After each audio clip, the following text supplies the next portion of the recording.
Hi again, and welcome back to Not Easy Being Geeky.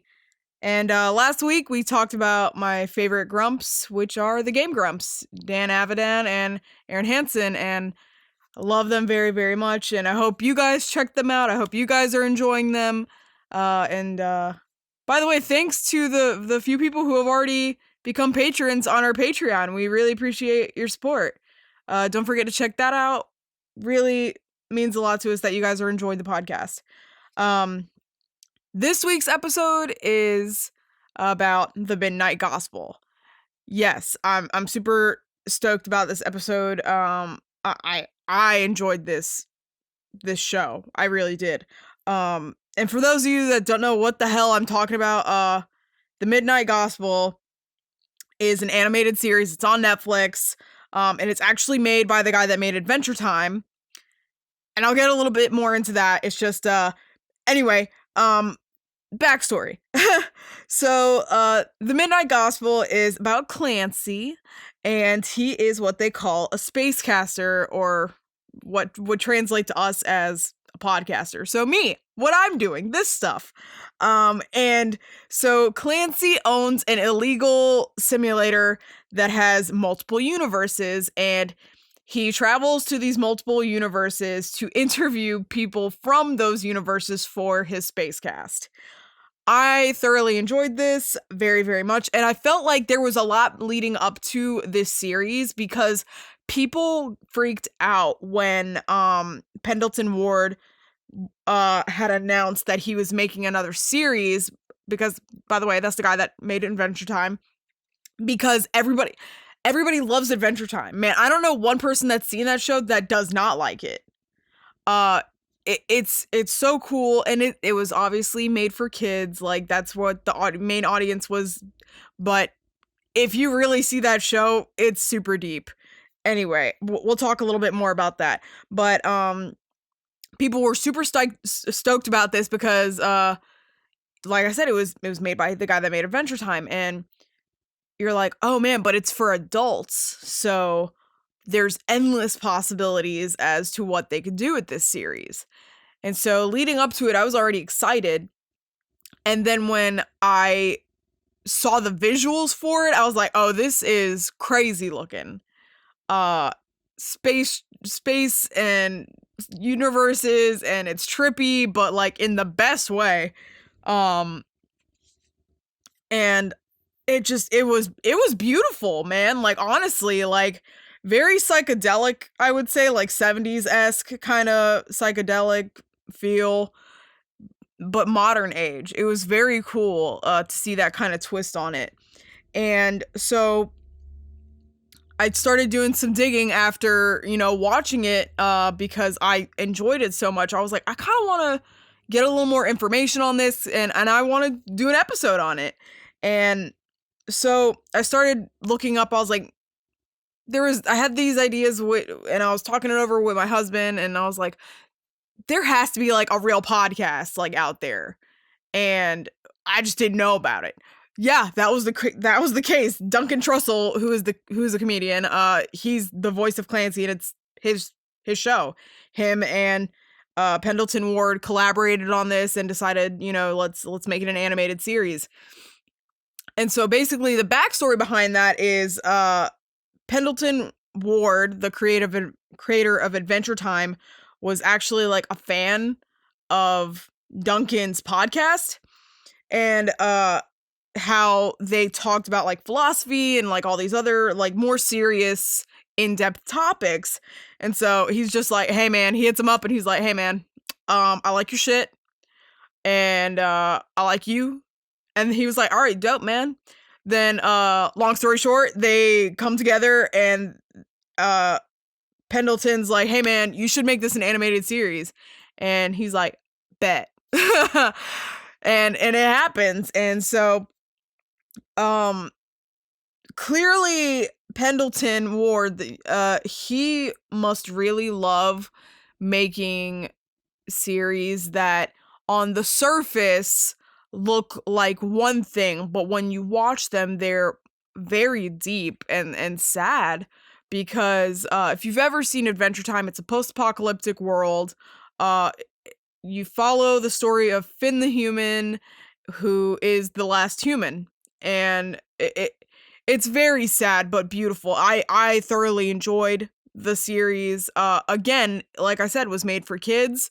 To a child, probably would not pick up on this, but if you really pay attention to the story, it's very sad, and I love that show very much. And so don't worry, that's gonna be another episode coming up soon. I promise. I will talk about Adventure Time. It's just I had to talk about this. I had to. It was too cool to not talk about right away. And so, I as I'm doing my research on this, I was like, all right, this is cool. I wonder, just out of curiosity, like what other people are thinking of it. And I'm doing my little searches on Google like any normal person would. And I see that Rotten Tomatoes has already rated it. It's only been out like a few days at this point, like when I had seen it. And they were on it, man. Literally, I don't think I've ever seen a series or a show, a movie ever on Rotten Tomatoes that's had this high of a rating. It had a 90%. That's fucking insane for Rotten Tomatoes. You know how hard it is? Like, how many good movies are on rated on Rotten Tomatoes as like a 40 or a 60, and that's like the highest you're ever gonna fucking get for like a great movie? That blew my mind, and I was like, you know what? Honestly, it was well deserved. I mean, this show, like I said, it looks from the exterior, like if you were to just be scrolling through Netflix, it does look like it's just some stupid show to like, you'd want to get high on and watch it for like a laugh. But then you start really listening to it and you're like, oh man, there's some really like deep shit in this, and there's some sad shit going on, and it really, I enjoyed it. I watched it twice.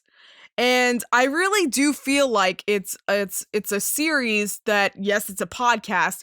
So in a sense, you wouldn't necessarily need to watch the visuals to enjoy this series. I think it's hilarious, the visuals, because every now and again let's just start here. There's crazy shit happening in the background as Clancy is interviewing these people. And so, spoilers ahead, just warning you now. So if you haven't seen the show and you don't want the spoilers, stop the podcast now, go binge watch it. You can do it very fast. I mean, literally, I watched it twice in 2 days. Literally, there's 8 episodes and they're about 20 to 30 minutes each. Like, you could do this so fast. So anyway, the very first fucking episode, there is a zombie apocalypse going on. By the way, Dr. Drew is the president, which I fucking loved. I thought that was hilarious and a great choice for this episode. And so Dr. Drew is on this episode, and like I said, there's this fucking zombie apocalypse going on, and they're talking about the legalization of marijuana. And anyway, I don't want to give too much away because I really want you guys to watch it. I thoroughly enjoyed this, but I'm letting you know that there are spoilers ahead because I'm about to get into the deep shit of this. And so here's some things I noticed.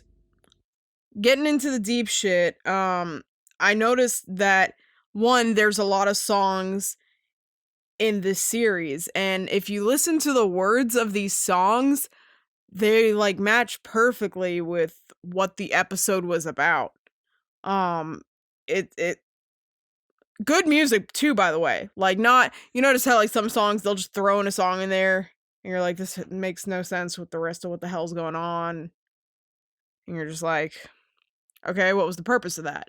No, I feel like there is like these songs, usually some of them are funny, but most of them are actually like good songs and like make sense with why it was in the episode.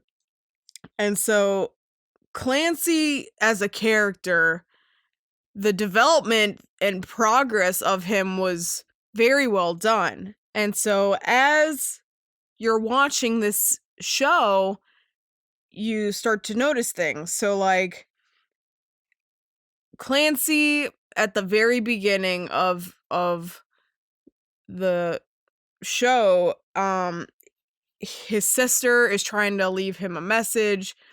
He picks up the phone and he fakes a voicemail, and she's like, "Hey man, I know you're fucking there. Like, uh you don't have to pay me back, but like just I want to make sure you're okay and shit." And you could tell she's like a concerned sister, but also like is tired of his shit at the same time. And so clearly he has some baggage that he's trying to run away from, or just try to start over. And in he each episode he goes to a different universe. And in these universes, at the end of each one, he takes a pair of shoes from one of the characters, whatever, he finds a pair of shoes from that universe and he's collecting them. I thought that was a cute little tidbit. Like, he wants something to remind him of this experience, you know what I mean? Like a little trophy, kind of like serial killers. They always want a trophy. And maybe Clancy's gonna wind up being a serial killer, who knows? I highly doubt that. I hope that's not where this is going in the future seasons. But anyway, no. Clancy ends up taking like shoes and other objects from these worlds illegally. Obviously, like I said at the beginning, it's an illegal simulator. He's not supposed to have this. He clearly has a lot of baggage because he's trying to run away from all these problems. And you notice that throughout the series, he's like touching on some of the subjects of like why he has that baggage, but it's not necessarily said out loud. It's just kind of like assumed, kind of a thing. And you know, like I said, he borrowed money from his sister to get the simulator itself, and he didn't tell her, from what I was gathering, that that's what it was for. I think she just kind of figured it out because she had the podcast, you know what I mean? He's broadcasting it to multiple universes, or all over the universe that he's from. And so each episode touches on these very like deep topics. Like, these characters, on, like I said, on the surface do not seem like they would have these intense backgrounds. And you get to this episode with Trudy, and by the way, Pauly Shore's in this episode. And by the way, Pauly Shore, let's just take a second to talk about Pauly Shore.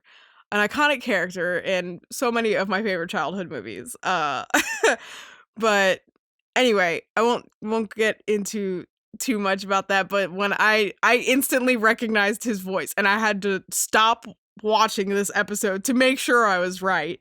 And yes, Pauly Shore is in The Midnight Gospel. For those of you that don't know who Pauly Shore is, you clearly are not a 90s baby or lower, because what is wrong with you? No, I'm kidding. Pauly Shore is great. He's a great comedian. Anyway, love Pauly Shore. And so there's this episode with Trudy, and Clancy is like going on this adventure with her, to like, at the end you realize Pauly Shore is the bad guy and murdered her boyfriend, and she found this flower, this rose, that helps heal your wounds. It brings you back to life, and like all this crazy shit. And they're having this like crazy intense conversation about forgiveness, which I thought was so ironic, because at the end of the episode you realize this whole journey was to get revenge for murdering her boyfriend. And you're like, man, she was talking about forgiveness this whole time, and here she is plotting her revenge, trying to get revenge to murder this person to get back at them. You know what I mean? Like, that is not forgiveness. That is just revenge. You know what I mean? And it, like I said, each episode just builds and builds on like these serious things, and it sounds like a podcast too. Let me just start there. It's not, you could tell it's not very scripted. Like, I'm sure that, you know, they have these certain topics that they have to like talk about for it to make sense in the universe itself, but I'm sure that they give them like some kind of backstory for each of these characters, because it's just too, I'm trying to think. I mean, the perfect example is the way I talk. You know what I mean? It's not like it's scripted. I stumble on my words. I stutter. It's not scripted because it's not perfect. And I think that's what makes this show so perfect. It's imperfectly perfect. And like I said at the beginning of this episode, the animation, like, it goes along with the story. You wouldn't necessarily need to see it, but it does help it, honestly. And it may be trippy, it may look crazy, and, by the way, this is rated mature, so do not let your fucking kid see this. The topics are not appropriate for your kid to see. The visuals, I mean, anyway, well, just thought I'd throw that out there in case any parent decided to pull a Deadpool and think because it's a cartoon that they could show it to their kids and then bitch about it later. No, don't do that. Here's your warning now. It is rated fucking mature for a reason. That's why they put ratings on shit, people. Sorry, that's just one of my biggest pet peeves. Karens out there of the world. Anyway, so like I said, each episode builds on each other. And at the end of each episode, you notice that these worlds are literally crumbling when Clancy leaves. Literally, like, that world ends. It explodes, whatever the case is for that ending. It's gone. And I noticed this early on, but I would assume that if you're not really, like, paying attention to, like, what's going on, like, in the visuals, like, if you're just trying to listen, you would not have picked up on this, really. You notice that the simulator is working less, like, not well throughout the episodes. Like, worlds are disappearing, getting deleted, and it's not talking well anymore, and it's constantly telling Clancy, hey, did you read the manual? Did you read my FAQs? Did you check this out? And he's like, man, fuck that. Like, I don't read the manual. Like, just like how when, like, Apple is like, did you read the terms and conditions? No, I didn't fucking read the terms and conditions. That's exactly what I was getting from that. Like, very, very humanizing. Like, very relatable. Like, no, I didn't read the fucking instructions on this. Like, why would I do that, But then in, like, hindsight, you're like, okay, I probably should have read the fucking instructions. And so these worlds are literally ending at the end of each episode. And like I said, they're just imploding, essentially. Like, once Clancy is done with the interview, that's the end of it for that world. And it's very telling because, like I said, he's not paying attention to what is going on around him. He is trying to escape the reality of himself and his baggage. And it's sad because I feel like a lot of people could relate to that. Depression and anxiety are real things. And I feel like this show touches very well on that, like, a lot of people, instead of trying to face their problems, they try to avoid them, run away from them, try to start over when if you never face those fears head on, it's not going to get better. It's just going to get worse. You have to come to claims like with your baggage, man. You can't just act like it didn't happen. Just because you put just because you sweep it under the rug doesn't mean it's not there. It's still there. It's trash. It's still there. You know what I mean? And so at the end of each episode, the simulator is still trying to warn Clancy, like, hey, man, just letting you know, everything's gonna go to shit if you don't pay attention. And you realize finally, it's like, I think episode 6 is when everything finally starts to, like, catch up to him. And like I said, there's only 8 episodes, so everything happens very fast-paced in this show, but in very good timing at the same time. It's not too fast, it's not too slow, very good timing with this series. And so you notice that everything goes to shit in this episode. Clancy finds out he's supposed to be rubbing green fucking oil on this thing every fucking day. He doesn't have any. He didn't know. He didn't know how to take care of it. He just bought the thing and thought he'd test it out. Apparently, if he doesn't do the regular maintenance on it, then the world themselves will get destroyed and start to like fuck up the rest of the outside world, you know? Which is exactly what was happening. The simulator was trying to create things and it was affecting Clancy's outer world from the simulator. And so as the story progresses, every few episodes they throw in there like they break the fourth wall. And you notice that they keep calling him Duncan. Clancy. They keep calling Clancy Duncan, which is his voice actor, which is Duncan Trussell, who is one of the co-creators of it. It was his podcast that they animated.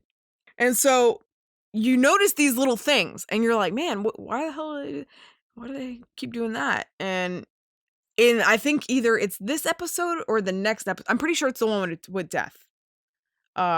Yes, which is episode 7. Yes, death is in like figure death, you know, Grim Reaper shit is in the show.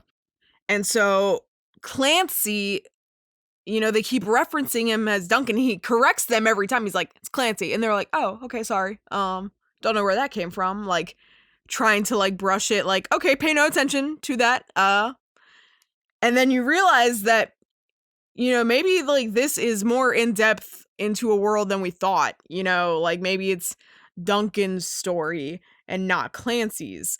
And that's when you realize this shit is real. Like, it's not just an animated series. This is clearly like Duncan's, you know, maybe it's not the full story, but maybe it's like his version of the story, or maybe his past experiences or similar experiences to his own life. And it's very sad, like I said, because clearly there was something that happened in his past that he's trying to run away from.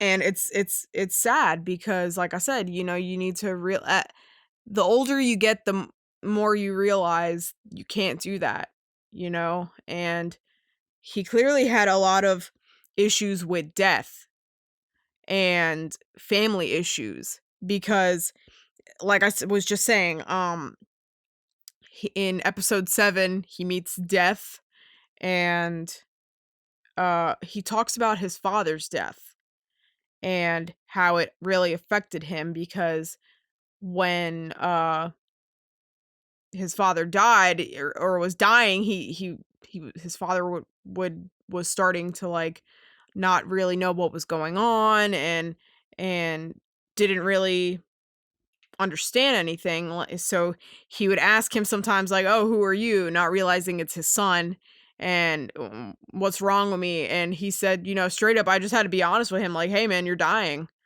And that's I feel like more people should do that, honestly.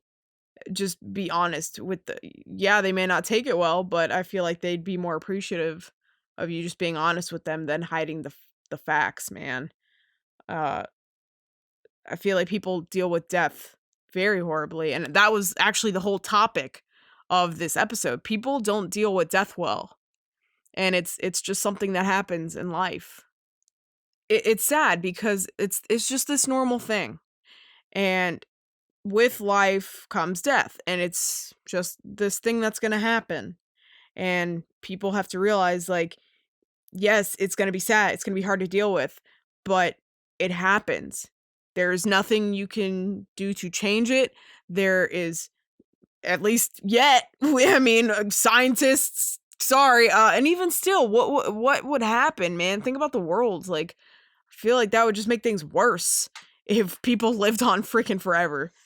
We're gonna have the same shitty people for hundreds of years, for eternity. No, just let the world be the way it is, you know. And then the final episode is by far my favorite. It's perfectly sad, but also like comforting in a way, because the last episode, Clancy is interviewing his mother. And as you find out, his mother has cancer and is dying. And so it starts off with him asking her, like, what was his birth story? And she's telling him, and it's very lighthearted and sweet.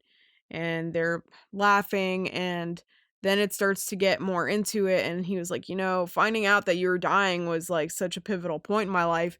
And, I had to deal with that. And he says essentially that, like I was saying, life comes with death. And I feel like this episode was such a pivotal point because, as I said, all of his hurt and everything, it makes so much sense. Because think about it. Like, your mom or your mother figure is someone that, like, when something is wrong, you instantly think, I wish my mom was here. Anything goes bad. And usually the first thing you're like is like, man, I wish my mom was here. And I feel like that's such a very common thing. And that's okay, like, to be comforted by your mother. It's hard to deal with shit. And Clancy is interviewing his mother because I feel like that's his. By the way, the simulator's going to shit and essentially it's rotting him from the inside. And that's why he's like having this crazy moment because it's fucked up because he wasn't taking care of it. And, it's just sad, man. This whole episode, like, there's a lot of symbolism in it. And, like, just, oh, man, I wish I could even describe it. Just definitely go check it out, man. Like, the series was very beautifully done. It was beautifully sad. That's the best way I could describe it. It's beautifully sad. Because it starts off, yeah, funny and lighthearted and yet serious at the same time. And throughout the entire series, it just gets more and more in depth. And Clancy's journey is really Duncan's journey. And all this comes to a head when he essentially, by the way, he met this online friend. I should have said this at some point. He met this online friend. His dad's like a fucking wizard, it looks like. I don't know. And his dad got pissed off that he was talking online with Clancy. And so basically his dad gets this crazy fucking weird vendetta against Clancy and reports him to the police that he had an illegal simulator. Yeah. And so then at the end, the cops come for Clancy, burn his fucking place down, and then literally the best way I can fucking describe it is his magic dog takes a bullet for him through his portal stomach. Clancy's dog, his magic fucking dog, takes a bullet for him. And then they get sucked inside the simulator, and the outside world explodes, implodes, whatever you want to say. It like shit goes to shit. Everything goes to shit. And then it's just this whole different beginning. And Clancy is on, I can't remember if it's a bus, train, whatever, some sort of transportation, whatever, a subway, whatever the hell you want to call it. And you realize that as he's like passing these passengers, that it's all the people he's interviewed or like has encountered in these other worlds. And he sits down and he says, "Am I dead?" And the guy just says, "Man, just enjoy being here in the moment. Just enjoy what you're doing now." And he's like, "Can I interview you?" And that's how it ends. And so basically it starts over. There is life and death. And I think that was a very beautiful way to tell it. And so I really hope that there is a second season. I really enjoyed this series. I mean, like I said, the visuals were awesome. It was funny. The music was great. And like I said, I mean, obviously it's there's endless possibilities because they've already put that in the show that essentially with anything new, there is old, and with anything old, there is new. So it's just an endless cycle. So to quote an Adam Sandler movie, life is in a circle. A circle. Um, if you know what movie that's from, please leave it in our comments on Instagram. That would make me laugh hysterically if you know what movie that's from. But very beautifully done series. I thoroughly enjoyed it. And like I said, clearly, Pendleton Ward really loves making shows that from the exterior they look like one way and from the inside they're completely different. It was very beautifully done, and I really hope there's a second season because I feel like the possibilities are endless to go along with the show. Because, like I said, you don't know really what happened to Clancy. I mean, other than he's in the simulator, and I guess we'll find out or not. Who knows? Maybe that's it. I would thoroughly enjoy it there to be a season 2 because I really enjoyed this. I highly recommend you guys go check it out. Like I said, it was beautifully sad. That is the best way I can put it. It like there were points that I was like, "Man, I need to pause this cuz this shit got heavy." I mean, the topics were just very well executed even though some of them were clearly made up for the series. Like there's certain things that wouldn't make sense obviously in our world, but it was clearly made for the series. Those were even deep. It was just very I loved it. And I think that this has potential for much more.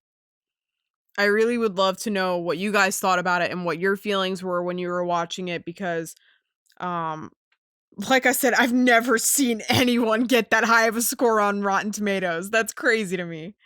So I hope you guys enjoyed it cuz I really did. And man, I really hope there's more. And I totally am going to check out his freaking podcast now. Like, if that's the kind of shit he's talking about, I'm totally count me in, man. I'm following it. That was, I mean, really. And if you're not into, like I said, like the kind of visuals that it has, I mean, to me, it helps it. But honestly, I think you could listen to this and keep along just fine. You wouldn't have to necessarily watch it because, like I said, it's a podcast. Um, and I really enjoyed it. But I'm super, like I said, excited. I was super excited to do this episode, but I'm even more excited for next week's episode because for those of you that are anime fans out there, I'm sure the OG anime fans will know what the hell I'm talking about. If you ever watched Inuyasha as a kid or as an adult, however old you were, uh, Inuyasha was one of my favorite animes, and it still is. But I will be talking about Inuyasha and how they're gonna be making a freaking new series. I'm so excited for that shit. But anyway, I just had to drop that in there. I couldn't even contain myself. I'm so freaking excited for that. Oh man, I'm excited. But yeah, man, this shit hit heavy with me, and it makes you think, man. It makes you think. This show. And I just it gets you in the feels. Like that's the best way I can describe it. It gets you thinking and makes you really look at yourself and say, "Man, what the hell did I do?" Like that, man, I could really change some shit around. But definitely go check that out. Like I said, it's on Netflix. Highly recommend it. And go check out Adventure Time too. Uh Also an amazingly sad ass show. But like I said, thank you again to the people that have become our patrons. It means a lot that you guys are supporting us and are liking the podcast. And we have a lot of cool stuff coming up for you guys. And I really hope we can make it happen soon. With you guys becoming patrons, that helps. But really, thank you guys again for all the support. It really, like I said, means a lot to us. And by the way, thank you to our patrons that have become a patron on our Patreon. I don't know how else to say that. But thank you. Clearly, you really support us, and that means a lot to me.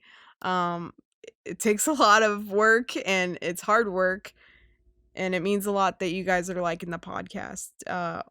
So those of you that haven't become a patron yet, definitely go check out our Patreon. We have a lot of fun stuff on there. And you get early episodes when you become a patron, and access to our after show, which is the shit. So check it out. It's fun. We talk about stuff that I forget after the show. Uh Yeah, I forget shit sometimes. So you might want to check that out because I have some good points in there. But again, as always, it's not easy being geeky. Hey guys, thank you for your continued support. You can check us out on all of our socials, including our website, noteasybeingeeky.com, and our Patreon. We just made a new Patreon. You can support us even further. You'll also get exclusive content, early access to episodes, and now our after show. Yes, we have an after show. It's awesome. Go check it out. And thank you again for your continued support. Every little bit helps.